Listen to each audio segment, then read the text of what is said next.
Hello friends, I am Kirti and welcome back to my channel. आशा करती हूँ आप सभी लोग स्वस्थ होंगे, खुश होंगे। भगवान से प्रे करती हूँ कि सभी लोग आपकी फैमिली में स्वस्थ रहें। इस कोरोना महामारी, ब्लैक फंगस, वाइट फंगस, इन सभी के बीच में एक खुशखबरी आई है, गुड न्यूज़ है कि भारत की 6 साइट्स जो हैं वो यूनेस्को के विश्व विरासत की संभावित सूची या टेंटेटिव सूची जो है उसमें शामिल हो गई हैं, जिनमें मध्य प्रदेश का भेड़ाघाट और सतपुड़ा टाइगर रिजर्व जो है वो भेड़ाघाट सबसे ज़्यादा दावा पेश करने वाले दोनों साइट्स बने हैं। तो इनमें ऐसा क्या है, क्या पैमाने हैं, क्या खूबसूरती है, वो कौन कौन से पैमाने होते हैं जिनकी वजह से कोई भी स्थान प्राकृतिक या सांस्कृतिक विश्व धरोहर सूची में शामिल होता है और इसको शामिल होने की प्रोसेस क्या होती है, ये सभी कुछ वीडियो में जानेंगे। चैनल पे नए हैं तो सब्सक्राइब कर लीजिए और बेल आइकन प्रेस कर दीजिए ताकि जैसे ही कोई अपडेट आता है तो आपको मिल सके। आप सिविल सर्विसेज एग्ज़ाम या किसी अदर एग्ज़ाम केवीसी की तैयारी कर रहे हैं तो आप हमारा टेलीग्राम ग्रुप ज्वाइन कर सकते हैं। आपको notes and PDF study material मिल जाएगा। भेड़ाघाट को विश्व धरोहर की संभावित सूची में शामिल किया गया है। ये संभावित सूची है, इसकी प्रोसेस होती है। सबसे पहले आर्कियोलॉजिकल सर्वे ऑफ इंडिया जो है वो नोडल एजेंसी होती है, वो सभी जगह का सर्वे करती है। जो भी नॉमिनीज मतलब जगह रहती हैं, लगता है उसको कि हाँ यहाँ पे कुछ है, तो वो कौन कौन से पैमाने हैं वो भी आगे देखते हैं वीडियो में कि कौन कौन से किस बेसिस पे डिसाइड होता है कि ये इस सूची में शामिल होगा या नहीं होगा। फिर आर्कियोलॉजिकल सर्वे जिनका नाम सजेस्ट करती है वो फिर यूनेस्को वर्ल्ड हेरिटेज जो यूनेस्को की विश्व कमेटी है उसमें वो लोग डिसाइड करते हैं। टेंटेटिव सूची फिर जारी की जाती है और टेंटेटिव या संभावित सूची जो कि अभी जारी की गई है उसमें भारत के 6 स्थानों को जगह मिली है। और फिर फाइनली जो विश्व विरासत सूची की फाइनल लिस्ट जारी होती है, डिक्लेयर्ड होता है, तो वो अब जून में होगा, जो कि मीटिंग चाइना में होगी उसकी।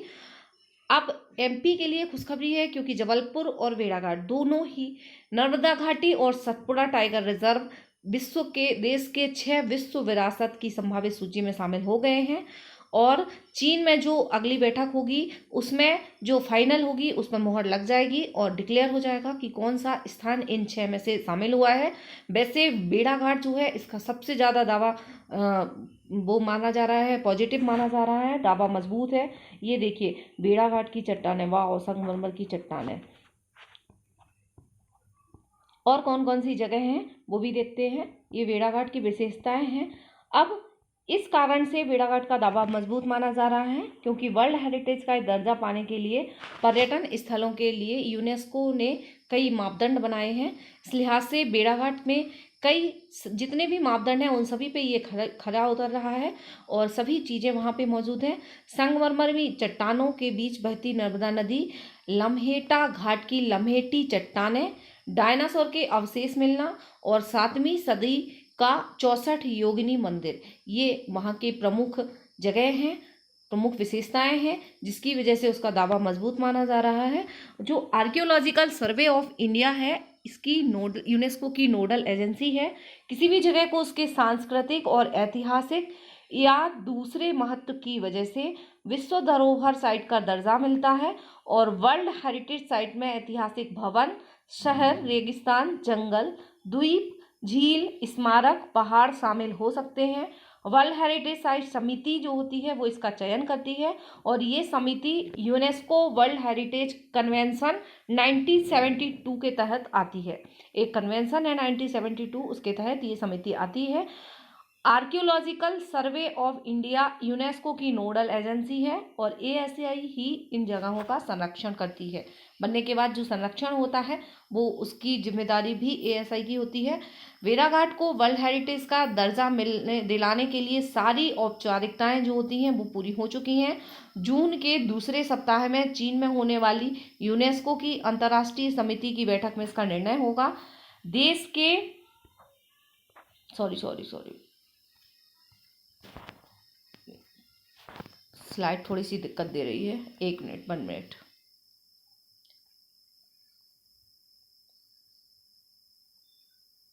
यस, जो वाइल्ड लाइफ ऑफ इंडिया की देहरादून टीम है उसने इसका सर्वे किया था। ये सर्वे जो है वो फरवरी 2021 में वाइल्ड लाइफ की राष्ट्र स्तरीय बैठक पचमढ़ी में हुई थी, जिसमें बेड़ाघाट नगर परिषद, zoological of India, MP tourism के बेड़ाघाट ने प्राकृतिक, पुरातन समेत अन्य सभी पहलुओं की रिपोर्ट पेश की। और कई स्तरों पर पहले से चला आ रहा था ये सर्वे। उसके बाद जो उसकी रिपोर्ट हुई वो फरवरी 2021 में पेश की गई। उसके बाद ये नाम डिसाइड किया गया और जो वर्ल्ड हेरिटेज साइट है उसकी संभावित सूची में अब ये शामिल हो गया है। तो कोई भी सूची, यदि कोई भी जगह जो है वो विश्व विरासत सूची में शामिल हो जाती है तो इसके क्या फ़ायदे होते हैं। जो यदि इसका चयन होता है तो यहाँ पे पर्यटकों की आवाजाही बढ़ जाती है और जिससे घरेलू और विदेशी पर्यटक जो है वो अर्थव्यवस्था में भी बढ़ोतरी करते हैं और उसके आने से देश की छवि भी बेहतर होती है। धरोहर के बचाव के लिए धन मिलता है। जैसे 2001 में तालिबान ने अफगानिस्तान की बामियान घाटी में बुद्ध की 6वीं शताब्दी की प्रतिमा के साथ तोड़फोड़ की थी, तो अब इसकी मरम्मत के लिए यूनेस्को ने धन दिया है और स्थापत्यकारों को भी भेजा है ताकि वे मूर्ति को फिर से सही कर सकें और सहेज सकें। तो बाद में भी उसको यदि कोई नुकसान होता है तो यूनेस्को से पैसे भी मिलते हैं और सारी सहायता मिलती है। यह जो है विभिन्न देशों में अद्भुत मानवीय कौशल से बनी चीज़ों को अंतर्राष्ट्रीय महत्व देती है और देश की जगह इसमें पहचान पाती हैं। यह सरकार, प्राइवेट सेक्टर और एनजीओ को भी आपस में जोड़ने का एक प्रयास है ताकि वे किसी भी स्थल को बचाने के लिए कोशिश कर सकें। युद्ध काल में विश्व धरोहरों को नष्ट नहीं किया जा सकता है, ऐसा एक समझौता भी है जो कि सभी देशों के बीच होता है। ठीक है, यदि कोई युद्ध काल होता है तो विश्व धरोहर जो सूची है उन्हें नष्ट नहीं किया जा सकता है। ये कुछ फोटो है जो भेड़ाघाट की हैं, जिसकी वजह से ये जो आर्कियोलॉजिकल सर्वे ऑफ इंडिया है उसको लगा है, उसने अपनी रिपोर्ट में दिया है कि ये जो है सबसे ज़्यादा दावेदार माना जा रहा है। और जो 6 जगह हैं और अभी तक कौन कौन सी जगह हैं वो भी हम देखते हैं।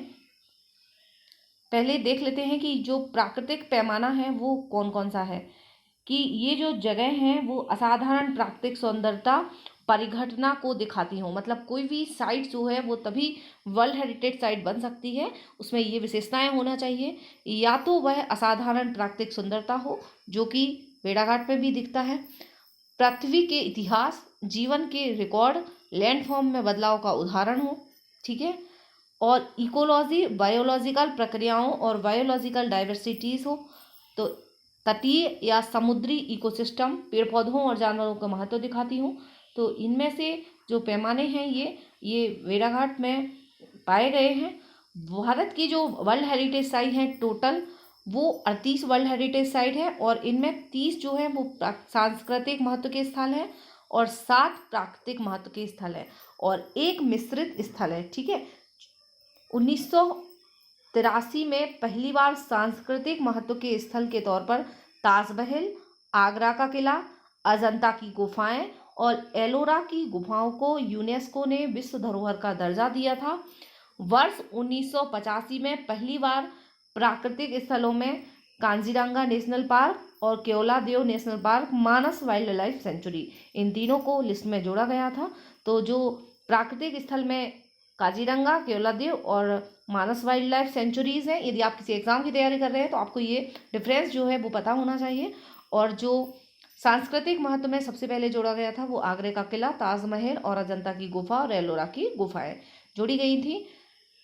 और अभी जो 6 स्थल हैं भेड़ाघाट और सतपुड़ा टाइगर रिजर्व के अलावा वो हैं बनारस का ऐतिहासिक गंगा का घाट, कांचीपुरम मंदिर समूह, मराठा मिलिट्री वास्तुकला का सीरियल महाराष्ट्र, हीरे वेंकल कर्नाटक।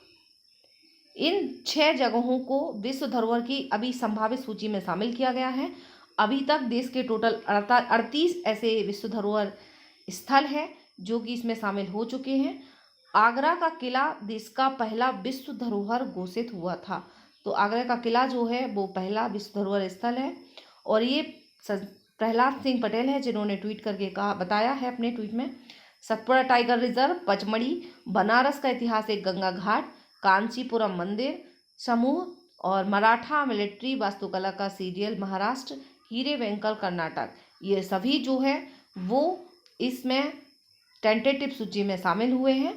तो ये बहुत ही गुड न्यूज़ है इंडिया के लिए और एमपी के लिए स्पेशली, बिकॉज मैं एमपी से हूँ, इसलिए बहुत ही ज़्यादा प्राउड फील करती हूँ कि हमारे 2 ऐसे प्राकृतिक स्थल और हैं जो वर्ल्ड हेरिटेज साइट में शामिल हो जाएंगे। Thank you very much for watching. और आप लोग यदि notes, GK, current affairs, PSC, UPSC किसी भी कॉम्पिटिटिव एग्जाम की तैयारी कर रहे हैं, नोट्स और पीडीएफ स्टडी मटेरियल चाहते हैं तो हमारा टेलीग्राम ग्रुप ज्वाइन कर सकते हैं। और इस चैनल पे केबीसी से रिलेटेड वीडियोस और अपडेट भी दिए जाते हैं। आज रजिस्ट्रेशन का लास्ट डे है, यदि आप लोगों ने अभी तक नहीं किया है तो कर दीजिए। और जो भी अपडेट रहता है केबीसी में जाने का वो सभी, और केबीसी की तैयारी भी कराई जाती है, तो चैनल पे बने रहिए, सब्सक्राइब कर लीजिए। Thank you very much for watching. मिलते हैं नेक्स्ट वीडियो में।